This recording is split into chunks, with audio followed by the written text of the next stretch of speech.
अस्सलाम वालेकुम। I am doctor Asghar Ali.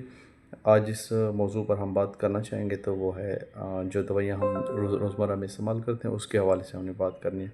और आज जिस मौजू पर हम बात करेंगे तो जिस मेडिसिन के हवाले से हम बात करेंगे तो वो अमूमन हमारे घरों में हर वक्त हर घर में मौजूद होती है। और इसका इस्तेमाल जो है वो बहुत ज़्यादा होता है और उसको आम रूटीन में हम कहते हैं पैरासिटामोल। पैरासिटामोल मेडिसिन हम उसको कहते हैं।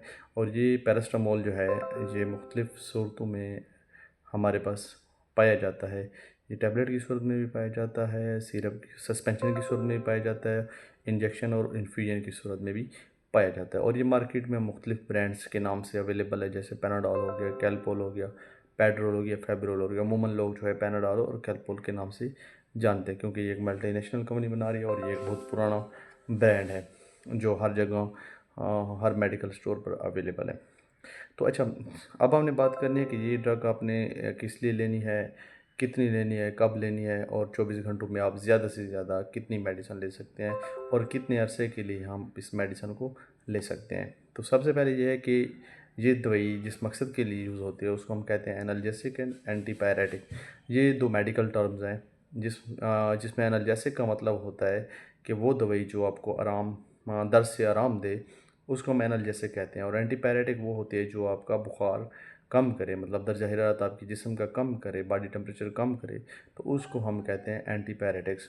तो इसकी जो मेन इस्तेमाल है वो ये दो हैं कि एक तो ये दर्द कम करती है और दूसरा आपके जिस्म का बुखार जो है वो भी कम करती है। तो अब हम आगे चलते हैं कि आपने ये दो चीज़ें अगर आपके जिस्म में पाई जाती हैं तो आपने ये दवा कितनी मिकदार में लेनी है। तो ये होता है बॉडी वेट के हिसाब से। अमूमन आपने 10 से 15 मिलीग्राम इस मेडिसन के अपने पर केजी बॉडी वेट के हिसाब से आपने जो है ये लेना होगा, ठीक है। और ये आप कितनी दफ़ा ले सकते हैं, दिन में कितनी बार ले सकते हैं, तो आपने जो है हर 4 से 6 घंटे के बाद ये मेडिसिन आप ले सकते हैं। मतलब अगर आपने एक दवाई 8 बजे ली है तो दूसरी दवाई आप 12 बजे दिन की या 1 बजे दिन के ले सकते हैं।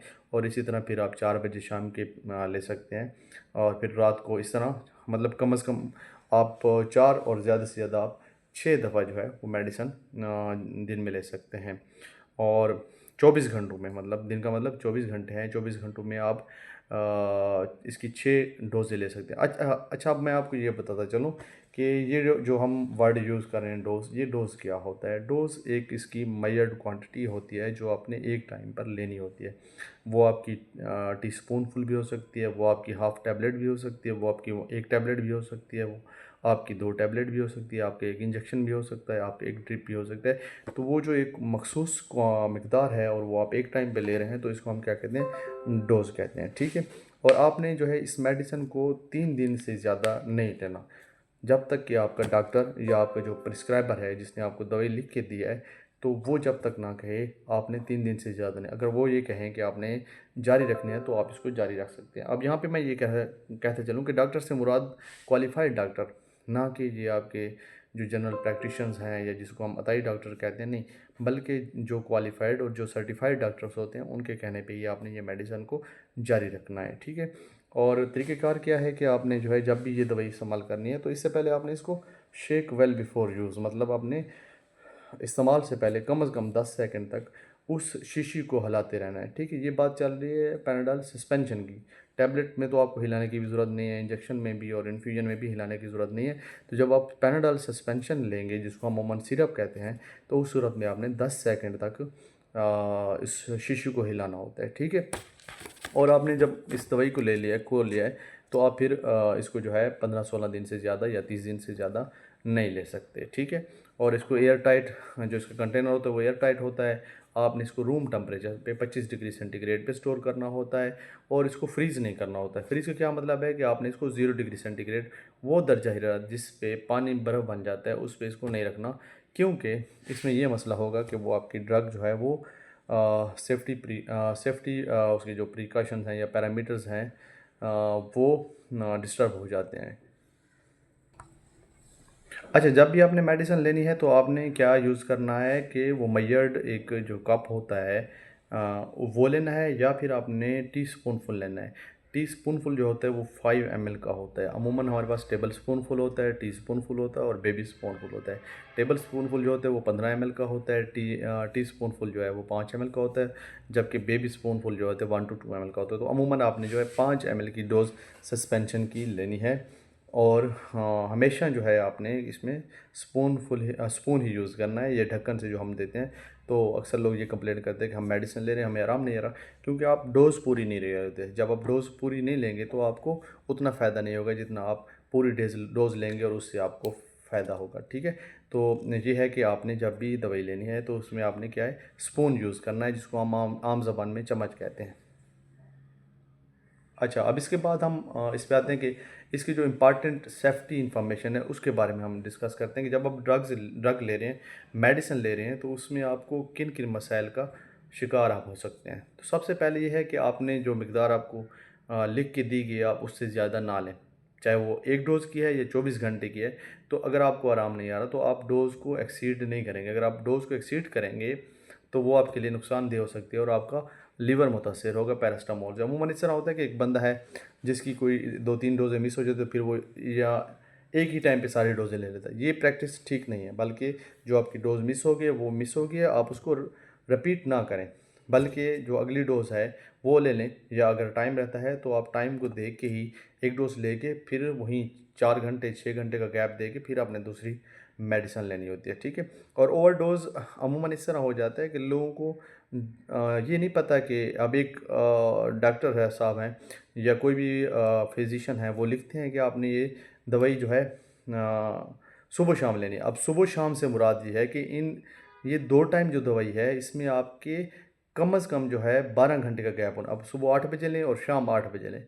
ऐसे नहीं है कि अगर सुबह हो रही है आपकी जो है 8 बजे सर्दियों में और शाम हो रही है आपकी 5 बजे, तो आप 5 बजे को ले लें, नहीं, बल्कि आपने 12 घंटे का गैप देना है। इस तरह जो आपने दवाई 3 टाइम लेनी है दिन में, तो उसमें आपका गैप जो है वो कितना होना चाहिए, 8 घंटे का होना चाहिए। इसी तरह जो 4 टाइम लेनी है तो उसमें क्या है आपका 6 घंटे का गैप होना चाहिए हर डोज़ के दरमियान।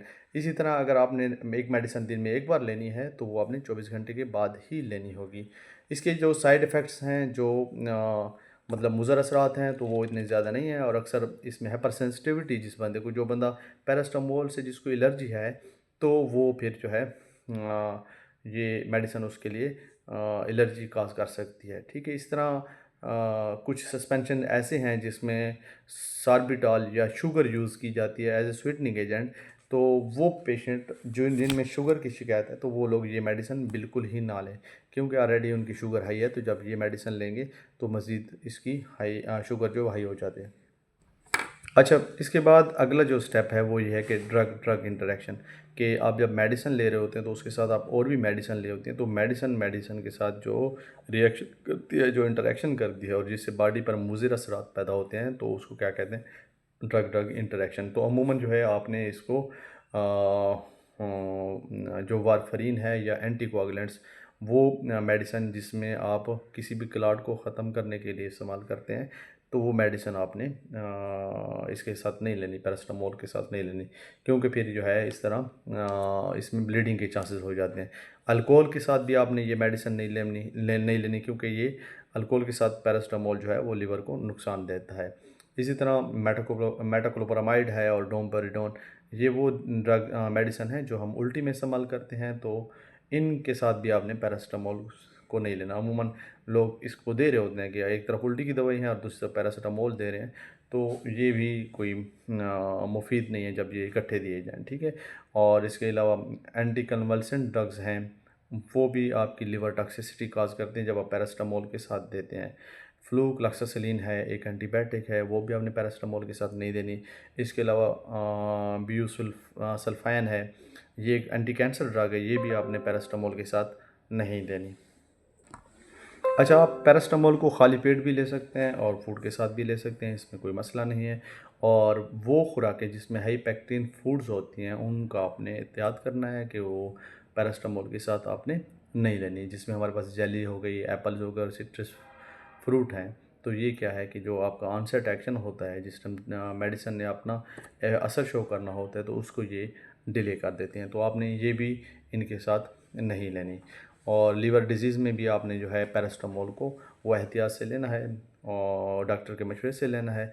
और अमूमन ये सवाल किया जाता है कि आप दवाई को जो है दूध के साथ ले सकते हैं कि नहीं ले सकते। अब कुछ दवाइयाँ हैं जो जिनको आप दूध के साथ नहीं ले सकते, जबकि पैरास्टामोल ऐसी दवाई है जिसको आप दूध के साथ ले सकते हैं और इसमें किसी किस्म का कोई भी मसला नहीं होता। और आप एक बात जहन में रखें कि जो एडल्ट हैं वो 4 ग्राम पैरास्टामोल एक दिन में ले सकते हैं, लेकिन डिवाइडेड डोज में, एकदम नहीं ले सकते। मतलब 1 ग्राम सुबह, 1 ग्राम 6 घंटे के बाद, फिर 1 ग्राम 12 घंटे के बाद, फिर 1 ग्राम 6 घंटे 18 घंटे के बाद, और फिर 1 ग्राम जो है 24 घंटे के बाद। तो इस तरीके से ले सकते हैं और 4 ग्राम से ज़्यादा आप ले लें।